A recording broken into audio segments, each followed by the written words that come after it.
Հանուն Հոր եւ Որդվո եւ Օգվույն Սրբո ամեն։ Մնացորդներու երկրորդ գիրք 13-րդ գլուխ Եգիպտական արշավանքը Հութայի վրա։ Երբ Ռոփովամի թագավորությունը հաստատվեցավ եւ ինք ուժովցավ, Տիրոջ օրենքը լքեց, ամբողջ Իսրայելն իրեն հետ լքեց։ Ռոփովամ թագավորին 5-րդ տարին Եգիպտոսի Սիսակ թագավորը Երուսաղեմի թեմ բարձրացավ, քանի որ Տիրոջ հանդեպ ուխտազանց եղած էին։ Ան 1200 գարքով ու 60,000 ծիավորով բարձրացավ։ Անոր հետ Եգիպտոսեն եկած ժողովուրդը անթիվ էր, այսինքն լիբիացիները, սովգիացիներն ու եթոպիացիները։ Հութայի ամրացած քաղաքները գրավեց եւ մինչև Երուսաղեմ հասավ։ Սեմայա մարգարեն Ռոփովամի ու Հութայի իշխանավորներուն կով եկավ, որոնք Սիսագեն վախնալով Երուսաղեմ հավաքված էին եւ անոնց ասավ. «Դերը սագը հայդարարե։ Դուք զիս լքեցիք, ես ալ ցես Սիսագի ցերկը լքեցի»։ Իսրայելի իշխանավորները նաեւ թագավորը խոնարեցան ու ասին. «Դերը արդար է»։ Երբ դերը անոնց խոնարհելը տեսավ, դերը խոսեցավ Սեմայայի ասելով. «Քանի անոնք խոնարեցան, զանոնք պիտի չի փնաչնչեմ, հաբա անոնց քիչը ազատում պիտի շնորեմ եւ իմ ցասումս Սիսագի ցերկով Երուսաղեմի վրա պիտի չթափի։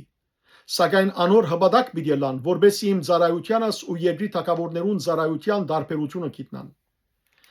Եգիպտոսի Սիսակ թագավորը Երուսաղեմի թեմ բարձրացավ եւ Տիրոջ դան կանցերն ու թագավորին դան կանցերը գրավեց, բոլորն ալ գրավեց, Սողոմոնի շինած ոսկե վահաններն ալ գրավեց։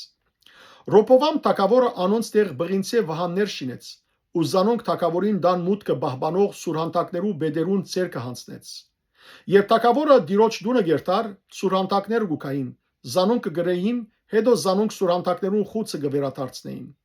Քանի ան խոնարեցավ, Տիրոջ բարգությունը անգե հեռացավ, ու զինք ամբողջովին չփնաչնչեց, որովհետև դակավին լավ բաներ գային Հութայի մեջ։ Ռոփովամի իշխանության ամփոփումը։ Ռոփովամ թագավորը Երուսաղեմի մեջ ուժովցավ ու թագավորեց։ Ռոփովամ 41 տարեկան էր, երբ թագավոր եղավ։ 17 տարի թագավորեց Երուսաղեմի մեջ, այսինքն այն քաղաքի մեջ, որ դերը Իսրայելի բոլոր դողմերեն ընտրեց իր անունը հոն տնելու համար։ Անոր մայրը Նաամա անունով ամմոնացի մներ։ Ան չարիք կործեց, որովհետև իր սիրտը չդրամատրեց դերը փնտրելու։ Ռոփովամի արարքները, առաջիններն ու վերջինները, ահա Սեմայա մարգարեին քիրքին եւ Աթով դեսանողին ասկահամարի քիրքի մեջ արցնակրված են։ Ռոփովամի ու Հերոփովամի միջև ընդմիշտ բادرազմ կար։ Ռոփովամ իր հայրերուն հետ գնացավ եւ Դավիթի քաղաքի մեջ թաղվեցավ։ Անոր դեղ իր որդին Ափիա թագավորեց։ Փառք ես Տեր Աստված մեր։ Ամեն։